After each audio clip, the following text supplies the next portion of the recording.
Welcome everyone to joining us live and by recorded video to this month's Let's Talk Solutions, and where we'll be focusing on preparing for this busy season. My name is Amy Strom, your Director of Client Success, and today you will be hearing from our Senior Solutions Engineer, Raina, who she'll be leading today's training. A little background on Raina. She is a true Florida girl that lives in Jacksonville with her husband and 2 kids.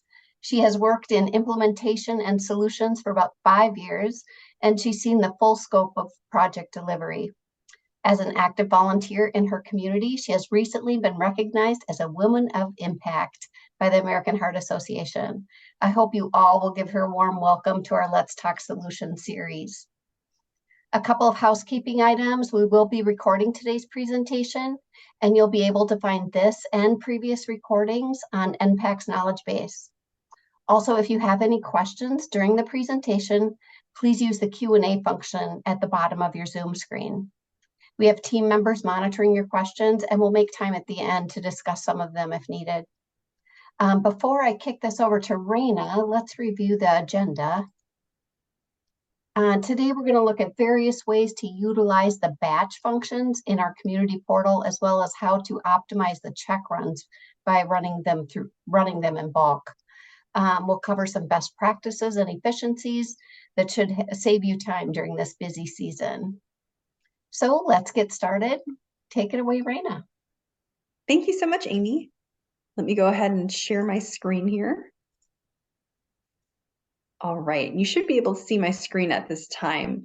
So first of all, thank you so much for the welcome. I'm excited to present some of the ways that we can really get time back, because it is, of course, the most wonderful time of the year. We finally approached it. It's crazy to think that Thanksgiving is just 1 week away, but this is also the busiest time of year, as we all know.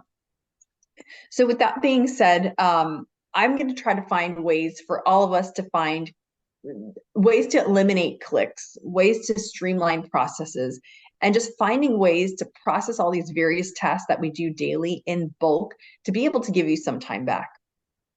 This time of year, as we all know, really focuses on a lot of the donor engagement, as we're receiving a lot of requests for the end of the year, just trying to get all those last minute things in prior to the new year starting. So I'll be focusing first on some of the typical processes that we'll see, some of the requests that we get in on the foundation and organization side based on kind of those donor tasks. I'm currently logged into Foundation Cloud Grants. This is where I'm going to be spending my time here with you to be able to show you internally ways that we can add efficiencies to our day. So first, I like to point out, you can see my name, all of my account information, in case we need to make any updates to anything. But I do like to point out that I am connected to the CRM and finance system. And that's usually the first thing I check for, simply because I like to make sure we are all fully synced and ready to go. So with that being said, typically when a donor or fund holder makes any type of grant recommendation, it will land here under the online grant requests. So in doing so, we are presented with a data grid. And of course, all these screens are going to look very similar. That is to add some consistency and ease of use to your processes. And I should add as well, as I go through these screens, feel free to join me on Foundation Cloud as we take the various steps. And that might actually help in guiding you through these processes as well, or trigger some questions, which we'll be happy to answer. So looking at these online grant requests, let me go ahead and open one of these up. I do have all of my information presented in these various tiles. I can see all the web request details, funding payments. And then this, of course, is a very important button here, which is the actions button. This is going to allow me to go ahead and use my internal processes to set it to review, to maybe hold it, decline it. I can change it to an interfund transfer if I'd like, delete it altogether, or of course, create that grant. Now, I can go ahead, do that on an individual basis. However, it's that time of year. So what we can do instead is we could do a mass selection of however many of these grant requests we want to do. And we get those same opportunities here as we would in that actions button. So maybe I need to decline these. Maybe I'm doing some housekeeping. I notice these are some older grants. I need to just delete them maybe. I can set them all to reviewed at once. I can also change the hold status, and these are going to be configured by you. In my instance here, I have whether it's a change that's required, needs further review, or maybe it's an unknown recipient. Or I always have the ability to change that hold status as well. And lastly, I can go ahead and create the grant. Now, once that grant has been promoted or that grant has been created, it'll now sit under this batch tab in check run. And I want to take you through what the check run process is. So this is, of course, part of everyday processing. Grant processors are in check runs daily. So it's the actual processing of the payments. It groups all the payments together and pushes invoices into the finance system. So in order to group the invoices, they have to group those grants into a check run. So this is basically our system alerting the finance system that this is now ready for payment. And it simply sits under this batch tab, because when we open up one of these check runs, we have the ability to see all of the available grant payments, can again do a mass selection or however many grants we want to do, and we can add the selected into the payments on this particular check run. So it's just another way to making the process a lot easier. We could do this in bulk. What I like to show is, again, we've got this data grid to be able to see the information and the different data points we want to see. But we also have a finance tab here. And this is important to note because we are able to see the full procedures and pre-validations it takes to ensure that all the information is being properly communicated into the finance system to alert the finance system that these are now ready for payment. In addition to that, we also have logs available where we're actually seeing the timestamps here. And comments can be internal, but if you need to add a comment to anything, you can do that as well. And so that just kind of alleviates the process when it comes to creating these grant payments. I'm going to hop over here to submitted proposal apps. And so these submitted proposal apps, they're first of all going to look very similar to the submitted scholarship apps. So just to let you know, just for time's sake, I might just continue on with the proposal apps. But here we are once again presented with that data grid. I'm going to go ahead and open one of these up here. Similar look and feel, and again, that's to manage consistency and expectations with an actions button here as well. And so once again, we can set this to review, we can reopen, we can update this to a proposal record, decline it, or export it. However, again, if we want to be able to save some time and maybe we received a lot of these in, we have the ability to do a mass selection, and those same opportunities are available here for us. So we can go ahead and upgrade these to proposal records all at once, decline them, set them to review. If we have an opportunity here to promote from preliminary to main, that is if these are multi-state applications. So that's just an easy way to do that. Again, that time of year, maybe we need to do some householding and cleanup prior to the new year starts. So if we wanted to set some of these older ones up to expire, we have the opportunity to do that as well. And lastly, we get to export applications. And this is actually a question we've received quite often. We do have a lot of different clientele that prefer to export these applications, be able to see kind of those paper copies if they want to print them out. And here you have the opportunity to do so, where you can really set kind of your own parameters here in terms of how you want the page size, application orientation, what your batch size is going to look like, if you wanted to create any type of page breaks, and include attachments as well. I'm going to hop back over into the grants tab. There's one other section I think that would be helpful when looking at this, and that's with designated grants. And so designated grants will have recurring payments. I'm going to go into maybe this first one here, where we could see if anytime we have a designated grant, when we click on generate grants, the very first step here is to pre-validate. Now, with this time of year coming up, this data grid becomes exceptionally handy. And these data grids are created this way so that you can really user define them and personalize them based on what you want to see. So at this time of year, particularly, I like to point out this particular data point of scheduling date. I might want to actually even move it a little bit more to the front so I can see what's more pertinent, what's coming up very quickly. I'll go ahead and sort this, in fact, to see what's coming up sooner. And again, I can go through, open each one, but here I have the ability to, again, pre-validate in bulk. And this is going to be almost like a review process, but to help the first step in issuing that grant payment. So let me spend some time here on this batch tab. So on this, the first setting here is for dockets. And dockets are going to be a collection of grants that go out onto the portal for approval prior to any processing, usually used by board members. And so it's on the batch tab here because we have, once again, all of the available grant payments where we can do a mass selection. Maybe for this example, let me go ahead and choose 2 additional ones. And now they will be on the payments on this docket. Now, from here, we can take a look at the various approvals. So we have all the approval details, but we can also see the approval submissions. So within this group here, I see the board member has submitted, but we have a few others that are still in pending status.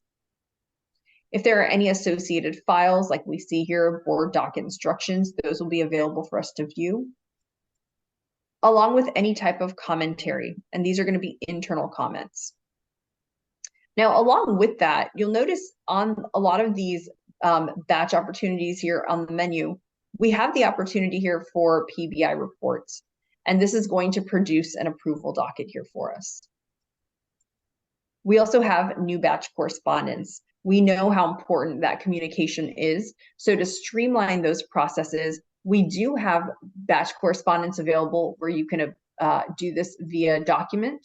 Maybe it's a grant award letter, or through email. And if I go to generate, I'll actually be able to see all of the information here. I can go ahead and send this over to recipients, see who my recipients are, and I can even go individually and edit as needed. So while I have the ability to do a lot of this in bulk fashion, if I need to individually create any edits, I can do that as well. And so here's a sample of what's about to go out.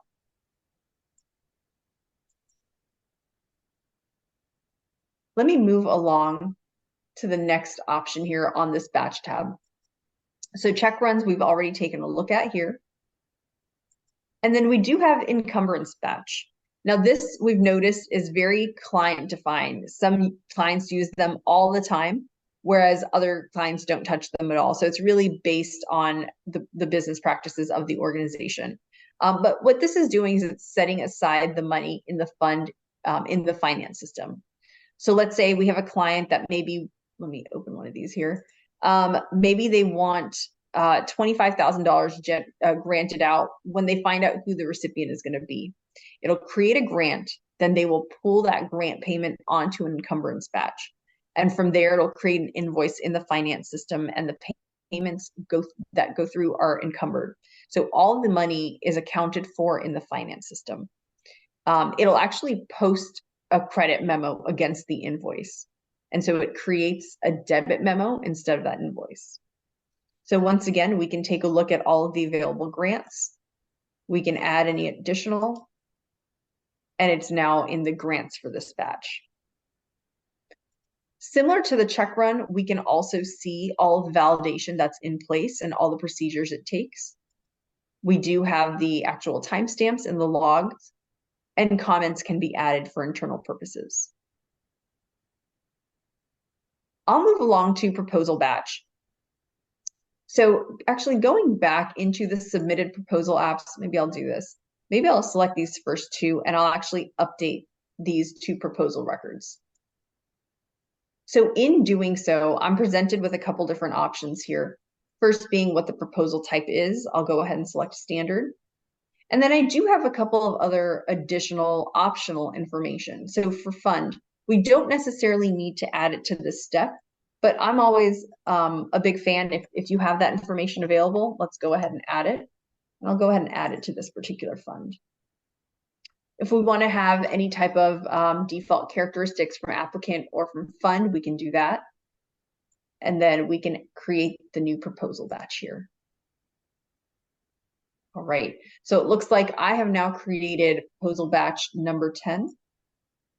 I'll go back into my proposal batch here. And then here we have our new proposal batch. So let's go ahead and open this up. Within each application, we can see all the available proposals. We can add additional if we wanted to onto our proposal batch. We can take a look at the funds. So here's where I had gone ahead and added that Hugo endowment number 1004. If we didn't do it ahead of time where it was optional, this is where we would have to go ahead and do it. We can create our allocations. And then the workflows as well, where we can process the workflow tasks. Let me go ahead and select one of these. And in these proposal workflow tasks, we're presented with various templates here for us to select from. I'll go ahead and choose proposal template. And then what tasks. So these are all going to be defined by you as well and configured to kind of match your work stream. I'll go ahead and put maybe staff review. We can select our date completed and what our outcome is going to be. And let me go ahead and take us maybe through one that's been processed. I don't think I have all the information on there necessarily. But here we can see all of the approved amounts within the workflow. Now, this is going to be important for when it comes to the grants tab. And here we have various options to copy to check run, copy to docket, and copy to grant batch. So check run and docket are what we had seen earlier. These are going to be just easy ways for us to go ahead and copy these onto the check run or to the docket in batch format. So again, it's just a big efficiency. You're not worried about having to manually go in and add one each step of the way. Copy to grant batch is mostly going to be for workflow. And so it'll help kind of process those and create a more efficient workflow process. I'll move on to grant batch, and this is going to be set up in a very similar way. This, of course, is when we have some of those grant requests, but we're taken through a similar procedure with the various tabs. We have our details here. Again, we can go through any available grant payments. And again, use this to your advantage. Use the data grid to really personalize your experience. Maybe you wanted to just take a look at DAF grants. Let me see if I can find the grant type here. Or maybe I'll go ahead and filter by the DAF grants. So let's do grant type, donor advised. And now I'm presented with just that. We're able, again, to process our workflow tasks. And we can see all the logs, whether that's for any type of batch correspondence, workflow updates, anything that's been attached. We have a media tab for that to be able to see that as well, and comments as well. And those are going to be for internal purposes. Lastly, we have scholarship batches, and this is going to be presented in a very similar format. First thing I should probably mention is when looking at this, you are presented once again with that data grid. Again, use this to your advantage. You have opportunities to really define how you want this to look and personalize your experience based on choosing whichever data points you want to see, choosing the different orders that you want to see these in. You can filter like I did earlier or export. And this time around, because we are looking at the scholarships, we are taken to the scholarship fund allocation, where we can set our various scholarship allocations here and make those adjustments as needed. Process our different workflow tasks. Our grants, where again, big efficiency to be able to copy these into check runs, dockets, and grant batches. And then finally, logs, where we get the timestamp, any type of internal commentary that you'd like to add, and properties in case you wanted to add an alert. And that's just going to help with efficiency as well in case you need to create any alerts for any of the notifications or workflow tasks that go out. Speaking of alerts, I'm going to end here under my account section, where you do have the ability to receive those daily workflow email notifications. And again, this is user defined as well. You can choose to have it notified within a certain time, whatever day amounts before a workflow task is due or after. And this is just a good way to keep on top of tasks and make sure your efficiencies are all there and ready to go so that we're all prepared for the new year. Jeff, is there anything you'd like to add? Yeah, quick shout out to Justin Suarez at Liberty Hill. He asked a really good question, asking for confirmation on best practices around some of these batches. His question was essentially, do we recommend putting grant records straight to check runs or to a grant batch first? And the question there is, the answer to that question just depends on what exactly you need to do in batch. If all you need to do is create your, your invoices and your journal entries in the finance system, and maybe need to do some correspondence, then a check run's really all you need. But if you do want to do workflow processing, then we definitely recommend creating that grant batch first. And as Justin pointed out in his question in the Q&A, this is more streamlined because once you've got a grant batch, you've also got those buttons there that say copy to check run, and you can just go straight from there and create your check run record. And then note too that function there in the grant batch to create from check run, if your foundation uses different banks for different funds, then that can actually create multiple check runs whenever you hit that copy to check run. It'll prompt you with a screen there that lets you choose which check runs to create and which banks to create them for. So it's still a significant efficiency doing it this way. So Justin, thanks for the question. It's a great one. I just thought I'd bring it up so that everybody could get that best practice recommendation. That was a great question. Thank you. It is great. It was great to see those donor advised screens, Raina, where they can really personalize and really divide and conquer those screens to be able to process what needs to be processed quickly. Do we have any other questions? Anyone want to ask any questions? We'll watch our screens. If you'd like to see or if you have other efficiencies that you might have found, please share them with us, and we will be able to share them with the rest of the group. Any life hacks we'd love to hear about, especially this time of year. So please give us any suggestions.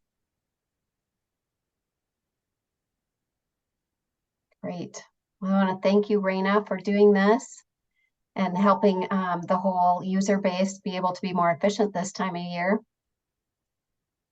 I want to remind everyone that we have canceled our December Let's Talk Solutions to be respectful of your time in this last month of the year. And as always, if you have ideas for Let's Talk Solutions and our webinar series, please reach out to me and we'll add those to our list. So we'd love to hear your ideas. And I want to thank you all for coming today. Enjoy the upcoming holiday season, and we'll see you all in the new year at our Let's Talk Solutions series. Thanks for coming. Thanks, everybody.